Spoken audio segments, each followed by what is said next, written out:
Seems legit. Hi Legitimates, welcome back to my channel. Today we are using the laser to first laser this in, and then we're going to fill it with resin. Now this was my first time ever filling something with resin.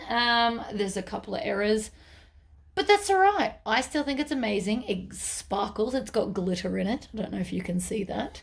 And this guy is from Trick or Treat. It's like a cult classic horror movie. I love it. I've seen it. I own it on DVD. That's how much I love it. Anyway, let's get started. I'm going to put this back in the corner. So you push down and across so it's in the corner. Then I'm going to hit frame, but the circle style. So it's going to show me exactly where it's going to laser engrave. I think I want it over a little bit more. And I want it down a bit more. So the idea is I'm trying to get it down here, is what I'm aiming for.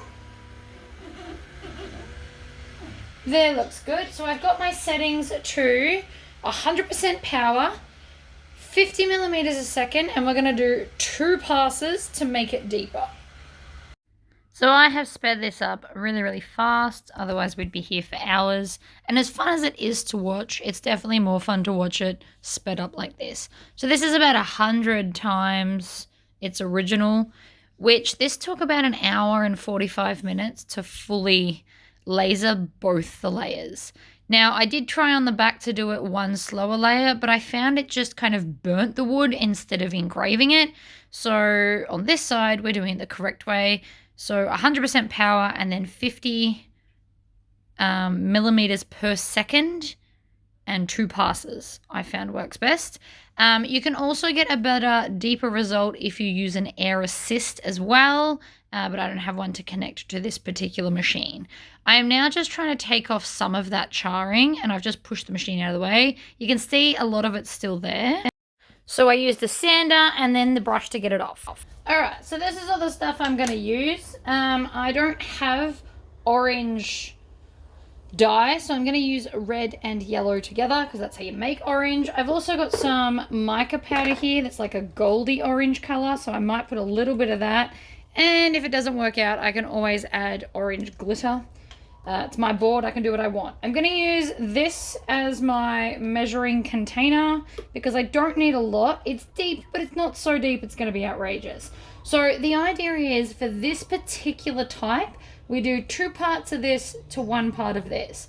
So basically for every 1 I put 2 of that, so double it. I sped this up because obviously you can see what's going on and you didn't need to see it in real time. It does drag on a little bit, but we're mixing 2 parts big to 1 part little container. Now, the silicone container is not big enough, so in a minute I am going to grab a cup. And then you can just mix up whatever color you want. This is special ink dye, so make sure you get the right stuff. I am fairly confident that you should not just put like normal food coloring in this. You should get resin dye and mica powders and stuff like that. A spoon would have been much easier to mix this with, by the way, rather than a single toothpick. In a minute, I'm going to grab a second toothpick, and so it makes it a little bit kind of fatter right now. Put them together, makes it a little bit more spoon-like, but an actual spoon or a thick, like a paddle pop stick would have been perfect for this moment. I'm adding in some of the mica powder to make it swirly, and then we're just going to pour it on. I apologize that my head is in the way. I obviously did not mean to do that. And it looks like my hair's dirty. Good job, me. All right, so that is way too much that I have poured on there, just so you are all aware. I have to sand off every excess that goes above the engraving. So that was way too much. I went and scraped a bunch of it off. And then I realized it was just going to look dark brown / off black. So I went, okay, since I didn't get my bright orange color I originally wanted, I'm now adding orange glitter because glitter makes everything amazing. And it's what I had on hand because I am just trying to use things that I already had at home. So I'm going to take a toothpick. Now this is where I stuffed up and got the bubbles. I got bubbles because I start just kind of tapping it and it obviously created air pockets. And if you are going to do that, you can get rid of them by running a lighter or a heat gun over it, and the heat pulls the bubbles to the top, and then it would sit flat and you wouldn't have the bubble issue. While I did know that, I also thought I had a lighter and I couldn't find one, so I just had to leave it. There was nothing to be done. But try not to get this much excess of resin all over your board because you will have to get it all off later. We will watch me do that the hard way. So over here is, see how I'm tapping it? That is the worst thing I could have possibly done. Everywhere I tapped pretty much turned into like tiny little bubbles. So you want it to be a lot smoother with it. But I am tapping it to put the glitter in because it was an afterthought. If I had have mixed it in originally, I wouldn't need to do this step. But I kept it in to show you, what not to do and explain why and show you that even if you make a mistake, for the most part, it does just work out. Next time, I would like to have a solid color, so I'm going to get the solid white base to put in first. And then you can put all the dyes in to dye the solid white base. And then it'll be like solid orange instead of the dark color.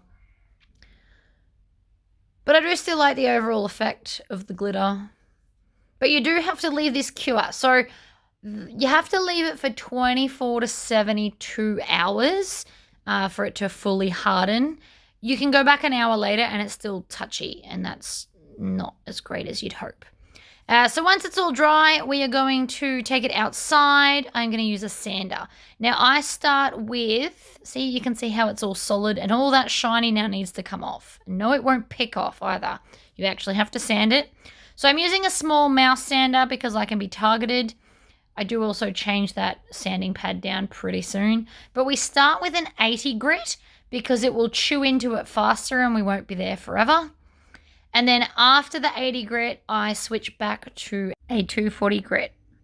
All right, so I have washed it down and I've let it dry. Now, I did get a few bubbles, but that is because 2 reasons. One, I was poking at it to try and get more glitter in it after I finished the video. And the second reason is because I didn't run any kind of cigarette lighter or anything over the top to pull the bubbles out. But because it's for me and it's my first time using it, I'm really not so mad. So we are now going to coat it with chopping board oil. This whole bottle was about $30, but you can use it on all the stuff in your house because if you don't know, you are meant to oil all of your chopping boards. It'll revive them. So I'm just going to take a clean microfiber cloth. I know it doesn't look clean, but it's just fluff. So I'm just going to put a little bit on, like a very little bit. And you can see already how awesome that is. So you don't use very much of it. I will use a little bit more, but you don't like pour it on. We're just going to use a little bit. And rub all over. You can already see it's looking amazingly better. Third one. I mean, if you wanted to get a pipette and drop it on the board, I suppose you could. I wouldn't pour it. I reckon you'll over pour it and give it some drama. But how good does that look? I'm also going to do the edge all the way around. It's got a lemon scent to it. So you can get non-scented ones. They were out at my local Bunnings. And I don't mind the lemon scented. But that's pretty much it. If after a little while, see there was still a little bit of residue. I did wash this quite thoroughly with like a scrubbing brush and warm soapy water. Still a little bit. It happens. But it comes up really nice. And because I sand the whole thing, like it's quite smooth. It feels amazing. But there you go, guys. That is my first time using resin for knot earrings.